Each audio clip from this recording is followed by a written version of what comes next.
बहुत दिनों से इच्छा थी ये कि वसीम बरेलवी साहब के भी घर में हो।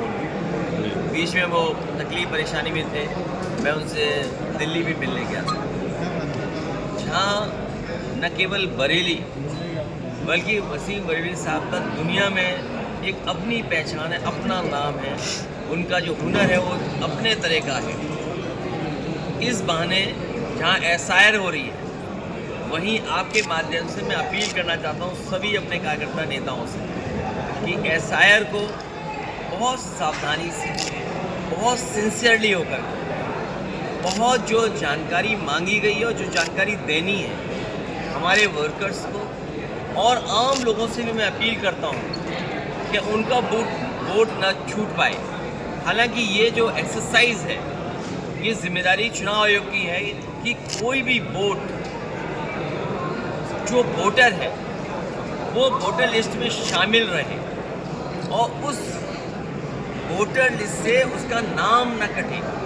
लेकिन इधर हम लोग देखते हैं कि चुनाव आयोग अपना काम छोड़कर पॉलिटिकल लोगों को कैसे परेशान करें, पॉलिटिकल पार्टीज़ को कैसे परेशान करें, उस दिशा में काम करते हैं। जो प्रोसेस बहुत सिंपल होनी चाहिए, सिंप्लीफिकेशन ऑफ प्रॉब्लम, जो एक लेमैन, एक आम कार्यकर्ता, क्योंकि जो हमारा लोकतंत्र है वो उन लोगों की वजह से मजबूत है जो गरीब हैं, जिन्हें बहुत सारी जानकारी नहीं है। हम तो बहुत से ऐसे लोगों को भी जानते हैं कि जो बहुत बुद्धिजीवी हैं, पढ़े लिखे हैं, अगर वोट डालने जाएं तो कभी कभी राष्ट्रपति के वोट में भी गड़बड़ हो जाता है, राज्यसभा के वोट में भी गड़बड़ हो जाता है। इसलिए जब एसआईआर हो रही है, पूरा रिवीजन वोटर लिस्ट के होने जा रहा है, तो बहुत सिंसियरली हम करें इसको, बहुत सावधानी से करें और एक भी वोट छूटे नहीं। हमें इससे डरना नहीं है, डटे रहना है, जिससे हम अपनी वोटर लिस्ट को ठीक कर सकते हैं। हमें उम्मीद है कि चुनाव आयोग समय समय पर चीज़ें कैसे सुधरे और बहुत सिंपल कैसे हो, वो बीजेपी का आयोग न बन जाए। क्योंकि जहाँ बरेली के लोगों से मैं बात कर रहा हूँ, बगल का चुनाव आपने देखा होगा, और जहाँ चुनाव हो रहे थे दो, एक रामपुर और एक आपका मुरादाबाद का बाई इलेक्शन, जो एरियल डिस्टेंस हम देखेंगे लखनऊ से और चुनाव आयोग से, क्या बहुत दूर नहीं है। चुनाव आयोग कितना होगा एरियल डिस्टेंस? 100-150 किलोमीटर। लेकिन क्या देखा हम लोगों ने? लाखों लाख लोगों को वोट नहीं डालने दिया, एक दो वोट नहीं, लाखों लाख लोगों को वोट नहीं डालने दिया।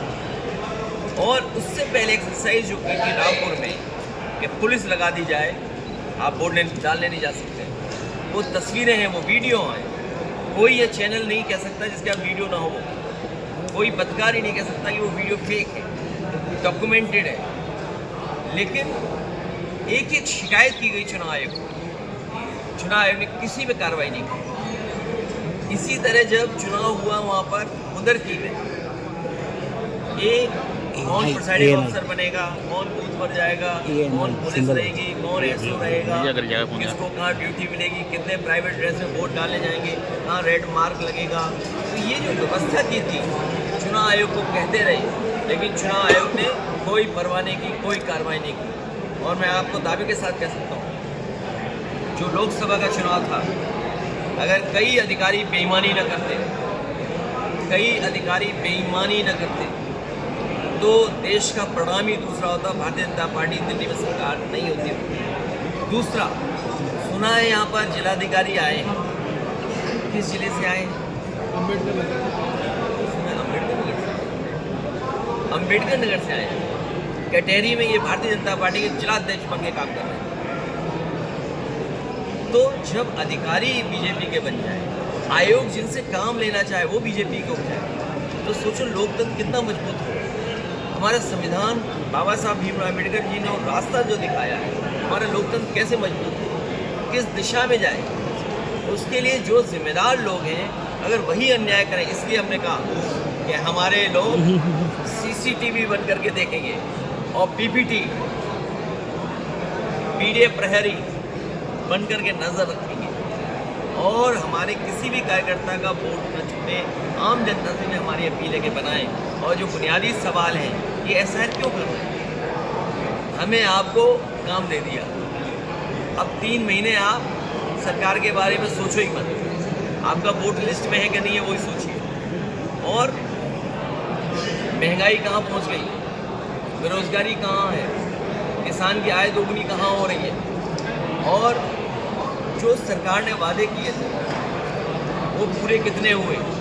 आज जब बरेली इतना बड़ा शहर हो गया है, ट्रैफिक की जाम की समस्या का समाधान क्या किया, सॉलिड वेस्ट मैनेजमेंट का समाधान क्या किया, बिजली कितनी महंगी हो गई। अगर कोई इलीगल बिल्डिंग है तो नियम नहीं काम करता है, ये किस पार्टी का नेता है, किस पार्टी से सदस्य है, ये काम करता है। इसलिए समाजवादी पार्टी नया विज़न न्यू इंडिया उसको लेकर आगे बढ़ रही है। नई पीढ़ी के लोग, नए लोग इस देश को कैसे और आगे बढ़ाएं, उस दिशा में काम करें। समाजवादी पार्टी भविष्य में बरेली के लिए अपना मैनिफेस्टो बनाएंगे। मान लीजिए यहाँ स्पोर्ट्स फैसिलिटी कैसे दें, लखनऊ में या और अन्य जगह पर बहुत बेटर फैसिलिटीज थी, उसका परिणाम ये हुआ कि आपका स्पोर्ट्स के प्रति लोगों का प्लस टीम्स को बहुत मौका मिला। मान लीजिए नोएडा, ग्रेटर नोएडा में एक वर्ल्ड क्लास क्रिकेट स्टेडियम बना, तो वहाँ पर किसी देश की टीम का होम ग्राउंड बन गया। लखनऊ एकाना बना, ये अलग बात है, बीजेपी के लोग भगवान से ऊपर है, बीजेपी के लोग भगवान से ऊपर है। एकाना भगवान का नाम है, लेकिन उसका भी नाम नहीं छोड़ा इन्होंने, वो भी नाम बदल दिया, एकाना स्टेडियम बना। इसे स्पोर्ट्स सिटी, इस तरह और फैसिलिटी हुई। बिजली के लिए कारखाने लगे कि उत्तर प्रदेश को बिजली मिले, ये सरकार गाना कौन सा बिजली का कारखाना इनकी सरकार में लगा। कभी मुख्यमंत्री जी ने एक बिजली का बड़ा कारखाने का नाम लिया हो तो बता दो कि ये कारखाना हमने लगाया, एक बिजली का कारखाना। और क्या किया, बिजली महंगी कर दी। आज हमारा रुपया कहाँ है, डीजल पेट्रोल कहाँ है। गरीब के लिए शादी ब्याह में ये सही बात है कि चीज़ें बढ़ी, आगे आई कुछ चीज़ें, लेकिन गरीब अगर सोना का अपनी बेटी के लिए कुछ भी देना चाहे, क्या है उसके पास। आज इतने महंगे सोने में क्यों है। सुना है कि बीजेपी के लोग रुपया छोड़ करके सोने इकट्ठा कर रहे हैं, ज़मीनें इकट्ठी कर रहे हैं। हो सकता है बरेली में भी बीजेपी वाले ज़मीनें इकट्ठी कर रहे हों। और भू माफिया कोई नहीं है अभी प्लेस, बीजेपी भू माफिया। बीजेपी के लोग कहीं ज़मीन दिख जाएगी वो भू माफिया बनेगा। और इतना करप्शन किसी ने कभी नहीं देखा होगा जिस सरकार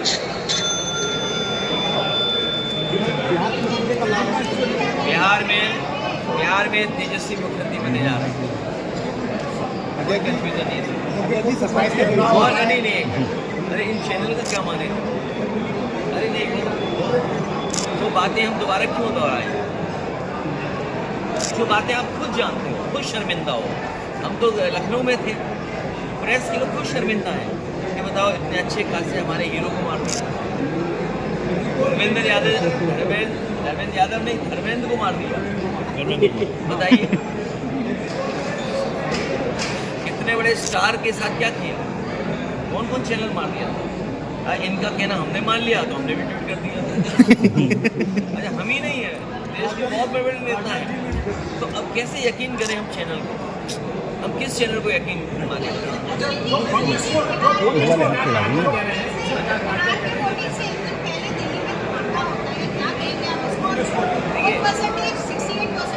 देखिए, हमारे देश के प्रधानमंत्री ने भारी मन से कहा है, बहुत दुखी होकर ये कहा है। और बाद में हमारे देश के प्रधानमंत्री उन तमाम पीड़ितों से, घायलों से मिलने भी गए अस्पताल, और उन्होंने देश को आश्वासन दिया है कि जो षड्यंत्रकारी हैं, जिन्होंने साजिश की है, ऐसे लोगों का पर्दाफाश हुआ, खुलासा हुआ, उन पर कठोर कार्रवाई। इसके आगे क्या बचा है। अगर देश के प्रधानमंत्री बोलते उसके बाद क्या बचा है बताओ।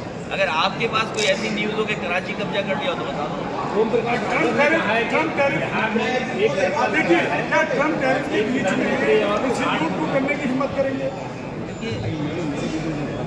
मैं आपसे ये नहीं पता कि आप जानते हुए कि अनजान बने हो सरकार खुद जानती है कि जो बातें उन्होंने कही हैं अगर वो स्वीकार कर लेंगे तो उन्हें वो भी क्या करना पड़ेगा जो उन्होंने कहा है।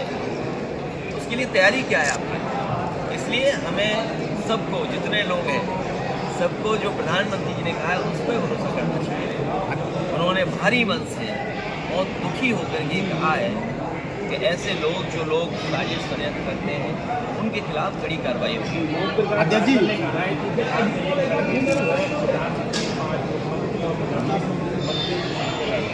इसका जवाब मैं नहीं दे सकता, इसका जवाब हमारे मुख्यमंत्री योगी दे सकते हैं। अध्यक्ष जी 27 का चुनाव, जवाब हमारे पत्रकार साथी मांगने से जवाब मैं नहीं दे सकता। अध्यक्ष जी जवाब तो हमारे मुख्यमंत्री जी दे सकते हैं।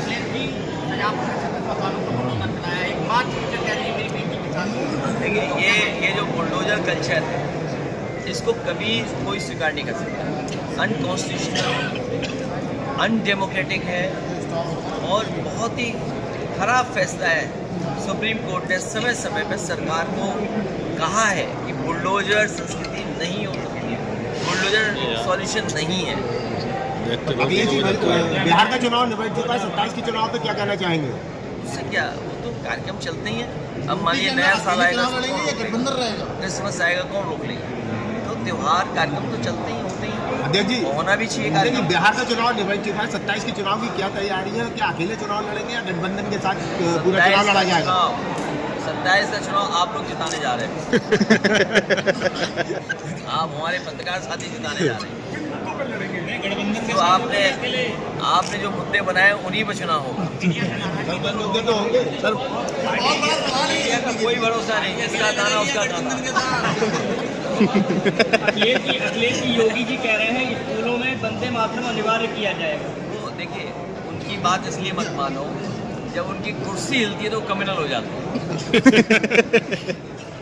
आप यकीन करना, ये बात सीरियस लेना, अपने जैसा मत बनाना या न्यूज़ जैसे मत बनाना। जब भी उन्हें ये लगता है कि उनकी इस कुर्सी हटा दी जाएगी, क्योंकि एयरपोर्ट पे जाते समय पटना में वो तस्वीरें आपने देखी होंगी, उन्होंने मुझसे कहा था कि वो बहुत जल्दी मुख्यमंत्री बनने जा रहे हैं। तो हो सकता है ये खबर सरकार तक पहुंच गई हो, तो अपनी कुर्सी बचाने के लिए वो क्रिमिनल हो जाते हैं। उनकी लैंग्वेज, उनकी भाषा, उन्हें इतिहास से कोई लेना देना नहीं है। इतिहास में क्या लिखा हुआ है, इतिहास क्या था, बस उन्हें डिवीज़न करना है। इसीलिए समाजवादी पार्टी विज़न के साथ जा रहे, डिवीज़न के साथ नहीं जा रहे। हम एक विज़न के साथ जा रहे हैं कि न्यू इंडिया कैसे बने, टेक्नोलॉजी को कैसे लगे। आज ऑरेंज इकोनॉमी की बात हो रही है। अब वो बीजेपी के हैं तो कहेंगे ऑरेंज इकोनॉमी मतलब ऑरेंज कपड़ा पहन। तो जो चीज़ें बदल रही हैं, आज बरेली इतना बड़ा शहर हो गया, या लोगों के पास आज मोबाइल है, या इतना वेल कनेक्टेड है, इन्फॉर्म्ड है वेल, तो चीज़ें बदली हैं। नया नौजवान नौकरी चाहता है, रोजगार चाहता है। आपने स्मार्ट बरेली बनाने के लिए कहा, कितना बन गया आपका स्मार्ट? अभी जब मैं आ रहा था मंडी के सामने 3 गधे दिखाई दिए। और नहीं मानते आप, पुलिस से पूछ लेना। जी अगर स्मार्ट सिटी है, CCTV तो देख लीजिए। अब बताइए, बरेली आए और 3 गधे मिल जाए। मैंने अपनी आंखों से देखा। और अब मुख्यमंत्री सिंगापुर जा रहे हैं। सिंगापुर, किसी ने बता दिया कि सिंगापुर में वेनिस है। किसी ने बता दिया कि सिंगापुर में वेनिस है। उससे कहिए वेनिस वहाँ नहीं है। क्या डबल इंजन की सरकार, अलग अलग इंजन जा रहे हैं क्या? इंजन अलग अलग चल रहे हैं? मुझे नहीं पता इंजन कहाँ जा रहे हैं। भाई आप बेहतर बता सकते हो ना कि इंजन कहाँ जा रहे हैं। हर हफ्ते में 2 एनकाउंटर। अगर तो सच न्यूज़ चला तो हमारा भी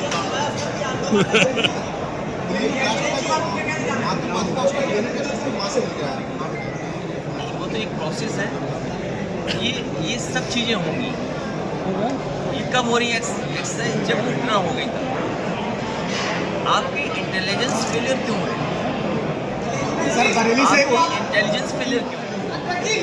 और ये केवल यहाँ नहीं, कभी इनका एडमिनिस्ट्रेटिव फेलियर, कभी इंटेलिजेंस फेलियर, और आपने तो बड़े करीब से देखा एडमिनिस्ट्रेटिव फेलियर। भाई इसी शहर में आपने एडमिनिस्ट्रेटिव फेलियर देखा। जो कुछ हुआ है यहाँ पर वो क्या एडमिनिस्ट्रेटिव फेलियर नहीं था? आपकी इंटेलिजेंस क्या कर रही थी? आपको जानकारी के बाद भी आपने होने दिया।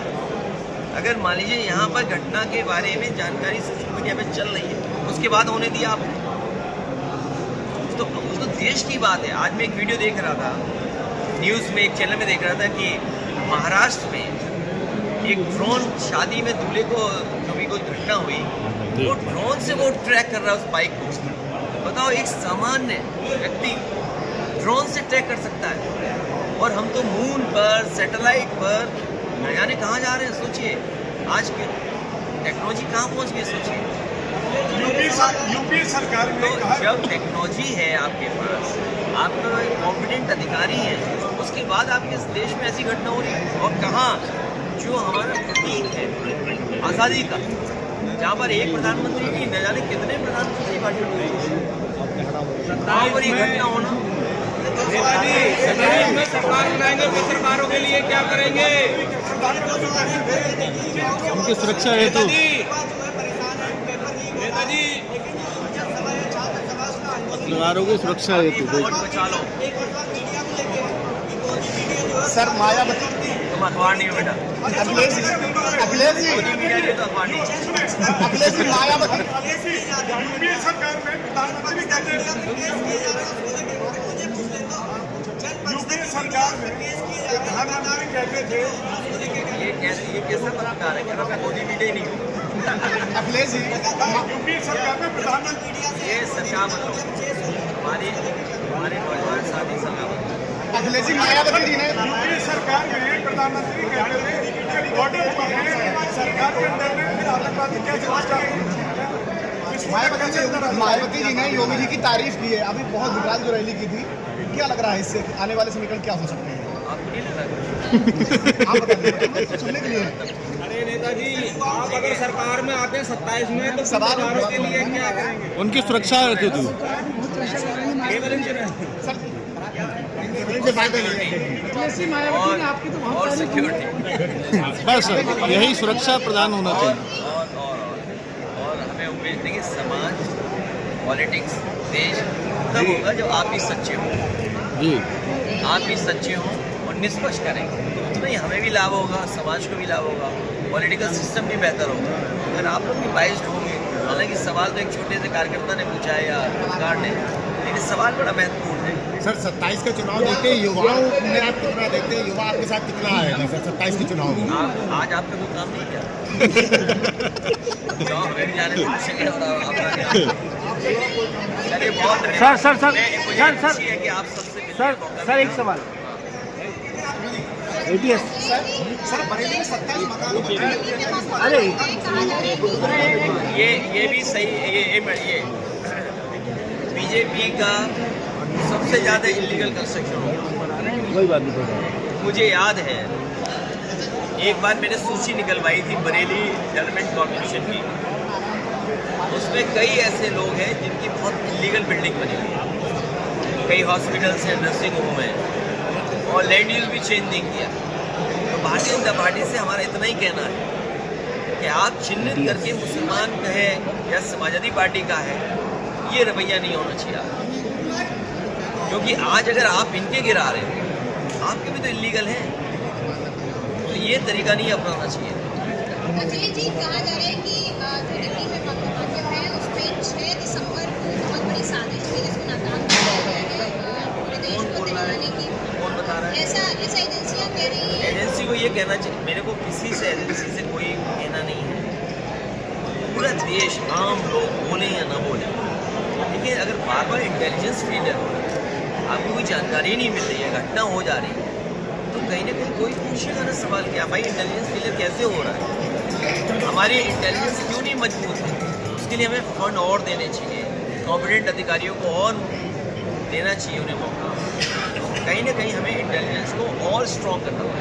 यूपीए सरकार में यूपीए सरकार में प्रधानमंत्री कहते थे बॉर्डर सरकार के पास है, फिर ये हथियार को मालूम कैसे आ जाता है?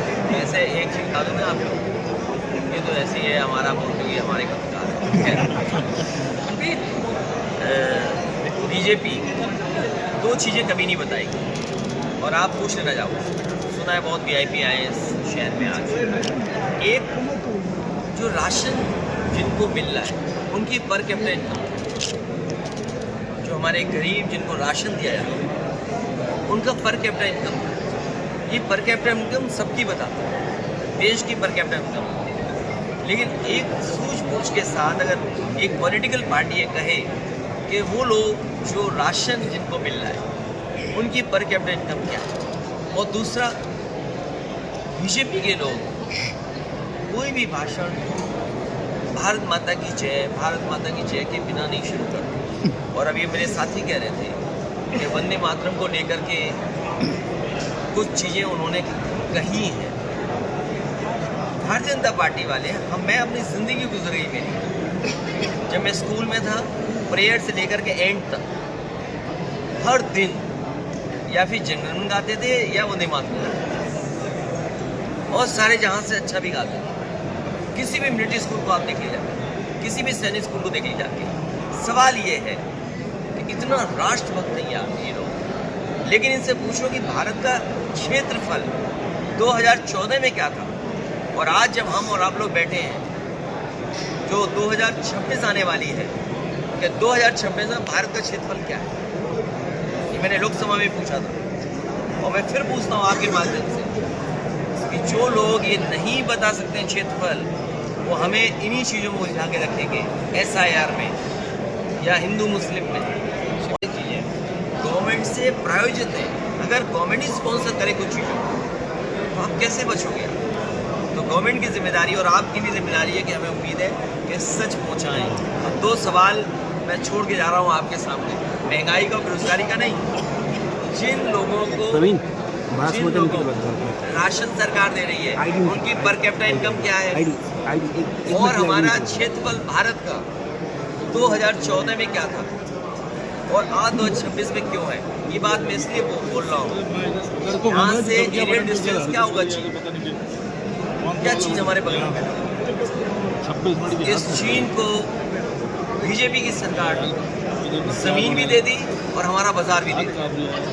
मेक इन इंडिया क्या होगा बताओ, ये सब लगा हुआ सामान सब चीन का है। तो हमारे देश की पूरी इकोनॉमी आप चीन को दे रहे हो, हमारा क्षेत्रफल वो कब्जा कर रहा, तो आप किस में उलझाए हुआ हम और आप? इसलिए ये 2 सवाल छोड़ के जा रहा हूँ मैं आपसे। जब अगली बार मिलेंगे तो हमें उम्मीद है आपका ही कोई साथी बताएगा कि बीजेपी ने ये कहा है। कानून का राज है, क्या चीज़ कानून का राज है, हम किसको माने? हम दिल्ली के NCRB के आंकड़े माने कि ना माने? हर चीज़ हम मान लेते हैं आपके कहने से, लेकिन क्या हम NCRB के आंकड़े मानेंगे कि नहीं मानेंगे? NCRB के आंकड़े ये कहते हैं मेरा कंधा तूने सबसे ज़्यादा कस्टोडियल डेथ आपके यहाँ है, सबसे ज़्यादा फेक इनकाउंटर आपके यहाँ है, आपके यहाँ अधिकारी करप्ट है। और उदाहरण जो इन्वेस्टमेंट की बात, एक अधिकारी अंडरग्राउंड हो गया, आप भी जानते हो, किसी में भी रहे हमारी सरकार। इस अधिकारी की किससे दोस्ती थी आपको भी पता है, हमें भी पता है। तो इन्वेस्टमेंट लाने वाले की जिम्मेदारी क्या है? कमीशन मांग रहे हैं और कहाँ अंडरग्राउंड होना पड़ा है। तो 2 सवाल मैं आपको छोड़ के जा रहा हूँ सर। एक कि हमारे भारत का क्षेत्रफल और भारत का बाजार चीन को क्यों दे दिया? सर दिल्ली ब्लास्ट के और तहत तीसरा जो हम कह रहे हैं कि भाई जो हमारे गरीब लोग हैं उनका पर यूपी से जोड़ रहा है, दिल्ली ब्लास्ट के तहत। सर दिल्ली ब्लास्ट के तहत यूपी से जोड़ रहे हैं। एक कानपुर से डॉक्टर अरेस्ट होता है, डिटेन किया ATS ने आज, और लखीमपुर के भी एक आतंकवादी पकड़ा गया है तथाकथित, जो कहा जा रहा है। कौन?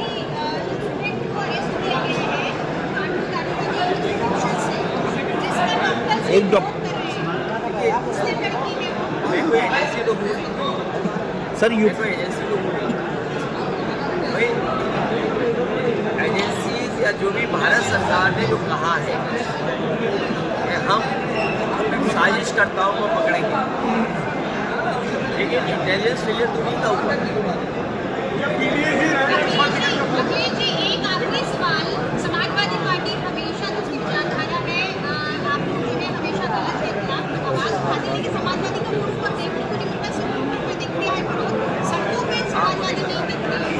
जानकारी नहीं है आपको। पहले आप वोटर लिस्ट ठीक करें, ये हमारी सबकी जिम्मेदारी है। तो धीरेन्द्र शास्त्री की यह यात्रा हो रही है, ये कहा जा रहा है कि ये लास्ट उनके लिए किया गया है। धीरेन्द्र शास्त्री की जो यात्रा चल रही है हिंदू राष्ट्र के लिए, इस पर क्या कहेंगे? हिंदू राष्ट्र के लिए मैं आपसे कह रहा हूँ ना, 2 सवाल छोड़ रहा हूँ मैं आपको दैनिक भास्कर। कई काम अच्छे करते हो आप, जैसे पटना में आपने सिंह ऑपरेशन किया, कितने अच्छे आदमी थे। यूपी में भी किया आपने, में कई किए। नहीं एक वो हमारा वाला भी किया आपने। याद कीजिए, जिसमें आपने एक IAS को कहा कि इस IAS ने ये साजिश की। मैं बधाई देना चाहता हूँ, हालांकि ज़्यादा बधाई दोगे कल को आपके दुश्मन हो जाएंगे। लेकिन कम से कम जानकारी मिली लोगों को। देखो किस आपके निशाने पर सिर्फ पत्रकार और मोदी जी रहते हैं। आपके निशाने पर हमेशा मीडिया रहती है और पक्ष मोदी जी रहते हैं।